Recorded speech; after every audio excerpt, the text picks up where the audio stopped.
the man who checked the lights. When Thomas Greer moved into the old house on Quiet Pines Road, the town of Wren Hill didn't pay much attention. People came and went all the time, retired folks, out-of-towners trying to get away, or artists chasing solitude. Thomas was none of those things.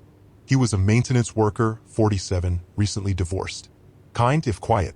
He had a limp from a workplace fall and a habit of humming the same few bars of a song nobody could place. Just another man trying to start over, people figured. The house had been empty for about 9 years. It wasn't cursed. Not really. No murders, no tragic stories, no headlines. Just old, cold, empty. And every night, the porch light flickered. Always had. A little dimmer than the others on the street. Just enough to be noticed. Just enough to feel off. Thomas fixed it his first week. He stood on the porch, humming softly, replacing the bulb. Neighbors watched from behind curtains, habit, not suspicion, and noted the light stayed solid. No flicker. Finally, one muttered. But the next night, around 2:17 a.m., the light flickered again. Just once. Then went steady. Then, the night after that, it flickered twice. Thomas replaced the bulb again. Same thing. He replaced the entire fixture. Still flickered. He had the wiring checked. No problems. And every night, just after 2 a.m., the light would blink. Once. Twice. Then 3 times. Like a slow, creeping rhythm. He started tracking it in a notebook. Monday, 1 flicker. Tuesday, 2 flickers. Wednesday, 3 flickers. He told himself it was faulty wiring. That maybe he hadn't sealed something correctly. But something about the pattern, something about the precision, made his skin crawl. On Friday, it flickered 5 times. Then stayed off. He walked outside, flashlight in hand, and looked up at the light. It was dark. Cold. But he noticed something strange. The bulb was fine. Perfect, even. The circuit was live. There was no reason it shouldn't be on. Unless something wanted it off. That night, he had the dream. He was standing in the street, facing the house. The porch was glowing with an unnatural white light, humming softly, and there was a man standing underneath it. Not moving. Not waving. Just watching him. The man was tall, but wrong in shape, like he'd been built from memory rather than bone. No face. Just the impression of one. Like a smudge in a mirror. In the dream, Thomas asked, "What do you want?" The man didn't answer. Just lifted one hand and pointed to the porch light. And then the light exploded and Thomas woke up gasping. The next morning, he didn't go to work. He sat on the porch and waited. The bulb stayed dark until nightfall. Then, at exactly 2:17 a.m., it blinked 6 times. The following night, 7. On Sunday, he went door to door, asking his neighbors if they'd ever noticed the pattern. Most were polite. Some were confused. A few gently hinted he might be under stress, maybe still adjusting to the move, maybe grieving something he hadn't said out loud. Only old Mrs. Dayton, who lived 2 houses down and hadn't left her home in 4 years, answered with a strange kind of sharpness. "It's counting," she said. "It always counts. It counted for the Millers before they left. And for the boys who stayed 1 summer and never came back. Always starts at 1. Always stops at 13. Thomas blinked. "And what happens on 13?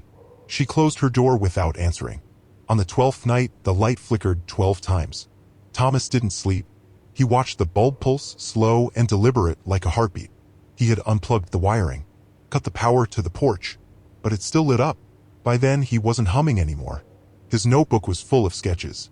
The man from the dream repeated over and over in uneven graphite. A blurred face, a long arm, a single finger pointing up. The last page just said, 13 is not a number. It's a door. Night 13 came silently. Thomas didn't turn on the TV. Didn't drink. Didn't write. Just sat on the porch in a folding chair, shotgun across his lap, staring at the fixture. At 2:17 it lit up. 1, 2, 3. By 8 the air got colder. By 10 the windows of the house began to fog from the outside. By 12 every other porch light on the street went out. And when the 13th flicker hit, it didn't stop. The light stayed on. Brighter than ever. Too bright. The color of bone and frost and silence. And in the center of the yard a man stood. The same one from the dream. Closer now? Clearer. But still wrong. He stepped forward. The porch light didn't flicker anymore, it throbbed like it was alive. Thomas raised the shotgun. The man didn't flinch. Then he lifted his arm and pointed, not at the house. Not at the light. At Thomas. And Thomas understood. It wasn't a haunting. It wasn't a curse. It was his turn. 13 lights. 13 nights. 13 warnings. And on the 13th blink, he became the next one to watch the light. The next day, a man named Richard, recently divorced trying to start over, moved into the house on Quiet Pines Road. He found a folded notebook on the porch. No name, just a final page that read, "If it starts flickering, leave before 13. If you can see the man, it's already too late." That night, at 2:17 a.m., the light flickered once. Richard Weller hadn't planned to move to Wren Hill. It was supposed to be a stopover, a cheap rental while he figured things out after the divorce. His daughter, Megan, lived 2 states away with her mother, and the silence in his life was now louder than any fight they ever had. When he arrived at 132 Quiet Pines Road, the place looked better than expected. Fresh paint, clean porch, working furnace. One of those older homes with too many closets and light switches that didn't seem to do anything. He moved in on a Tuesday. On Wednesday, he found the notebook. It was on the porch chair, tucked between the cushion and armrest. Worn, leather-bound, clearly handled a lot. No name, but filled with neat handwriting and odd notes. Night 4, 4 flickers. Night 5, 5 flickers. No dreams yet. And near the back. If it starts flickering, leave before 13. If you can see the man, it's already too late. Richard scoffed, flipped back to the front. Someone's paranoid spiral, he thought. A writer, maybe. A prank? He considered throwing it out, but something about the consistency, the precision, unsettled him. And then, of course, came the flicker. That night, at exactly 2:17 a.m., Richard woke to a click. Not loud. Just a tickle in the dark. The porch light flickered. Once. And then steadied. The second night, it blinked twice. Richard didn't sleep well. He wasn't sure why. Maybe the unfamiliar house. Maybe the wind through the trees outside. Or maybe the way he could feel something watching through the window. Not a presence. Not even a shape. Just, the attention. He pulled the curtain shut. On the third night, he took notes. 2:17 a.m., 3 flickers. Confirmed pattern.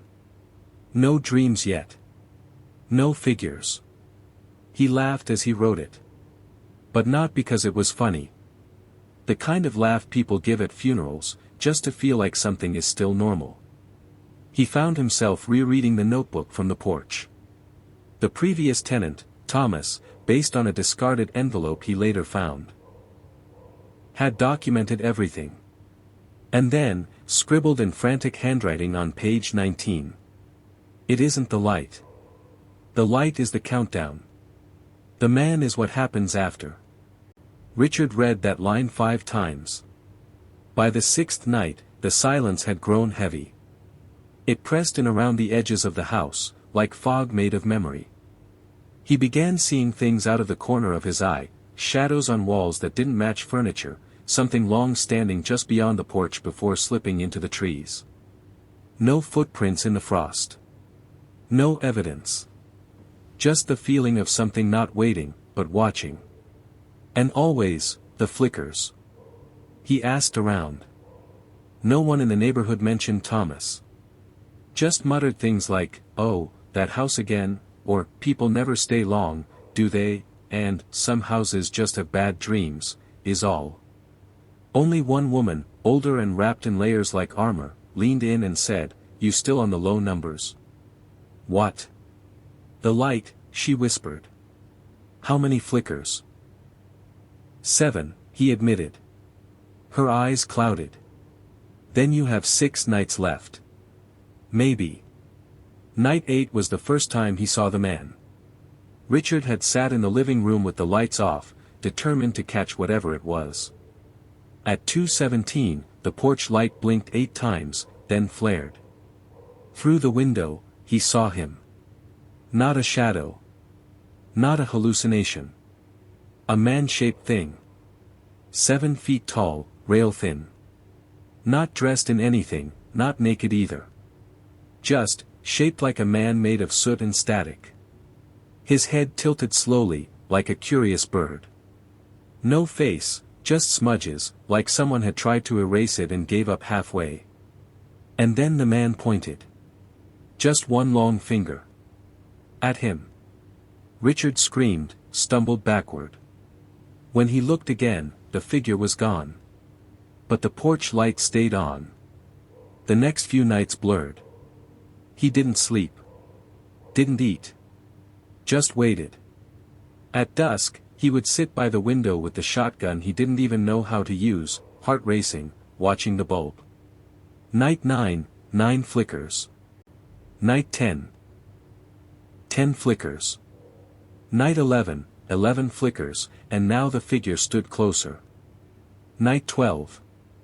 That was the night the light turned red. Not fully. Just for a second. A pulse, like breath held too long. And Richard felt it in his teeth, in his bones, in his spine. When it faded, the man was gone. He packed that morning. Didn't matter about the lease. Didn't matter about the deposit. He threw everything into the car, trembling, muttering nonsense under his breath. But when he turned the key, nothing. The engine wouldn't start. He tried again. And again. Then looked up. The porch light turned on. Early. And it flickered, 13 times. Richard ran to the neighbors. Banged on the door. No answer. He pounded harder. A light turned on upstairs, but no one came. Behind him, the front door to his house creaked open.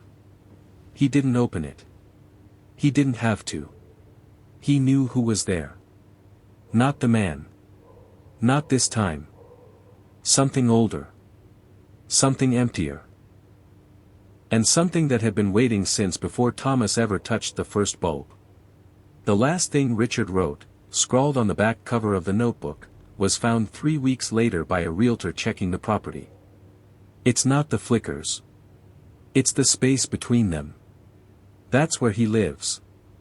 That's where he waits. The notebook is still there. Sitting on the porch chair. Waiting for the next person to move in. And when they do, the porch light will flicker once. Just once. Because the countdown always starts again. The Man Who Checked the Lights, Part 3, Callie. Callie Dunn didn't believe in ghosts. Not in the bleeding walls or whispering voices kind, anyway.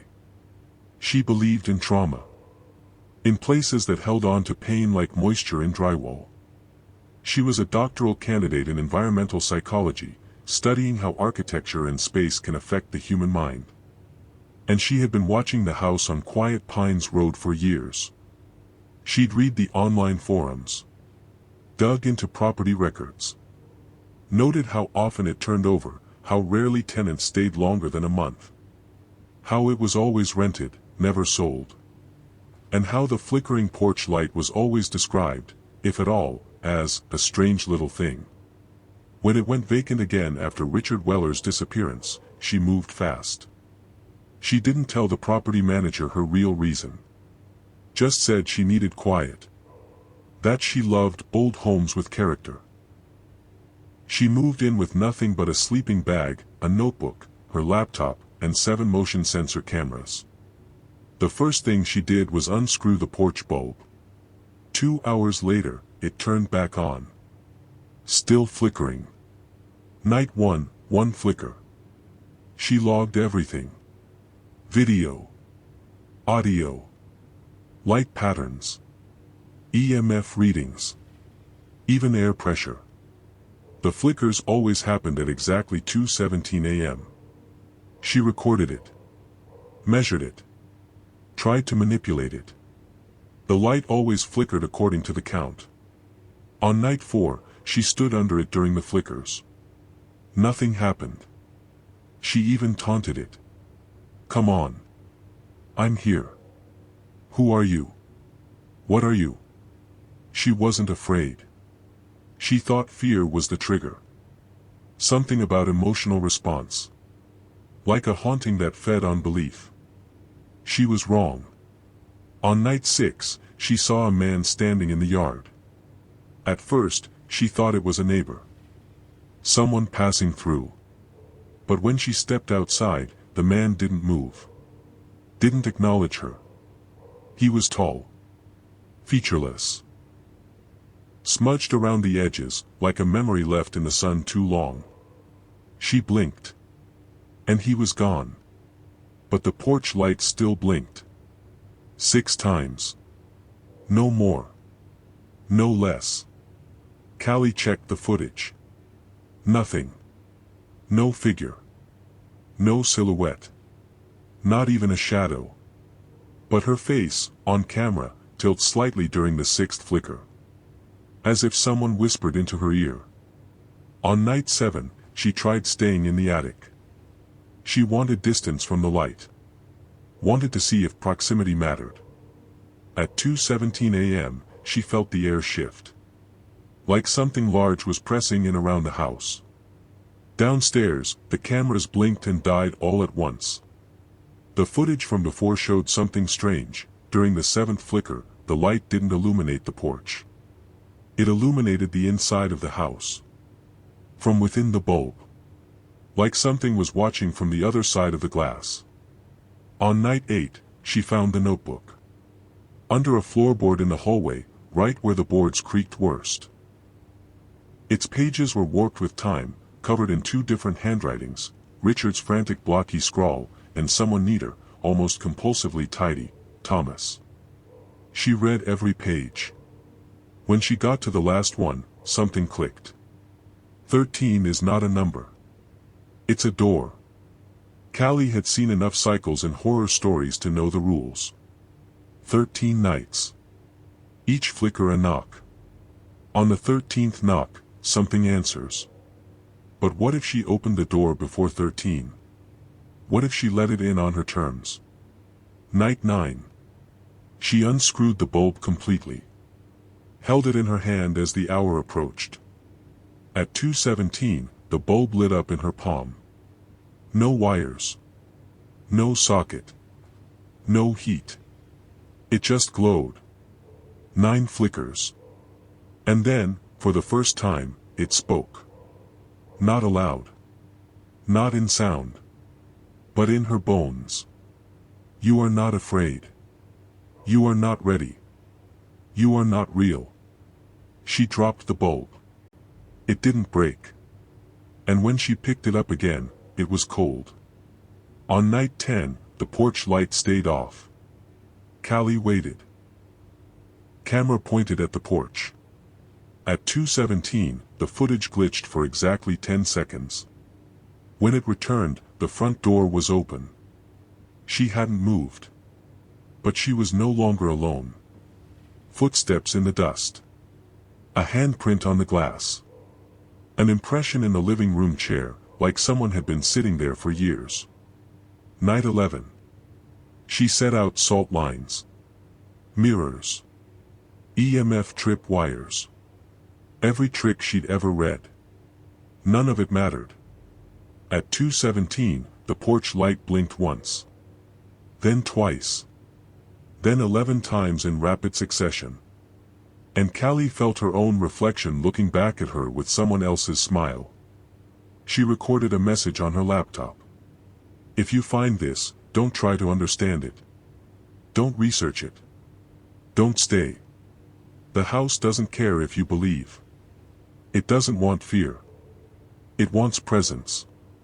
Attention. And eventually, it wants you. She paused. Then added. I think I opened the door too early. I think. I didn't close it.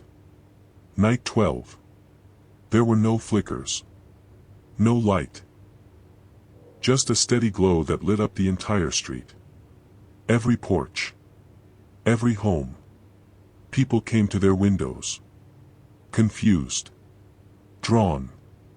And the man stood on Callie's porch, facing inward. He wasn't pointing anymore. He was knocking. The next morning, the house was empty. No sign of Callie. Her laptop was open on the floor. Her last note, left unsaved in a document. It isn't a countdown. It's an invitation. And someone finally said yes. Now, the porch light at 132 Quiet Pines Road is always on. No flickers. No pauses. And when you drive by at night, you might notice it doesn't cast a shadow. Just a shape. Waiting. And counting.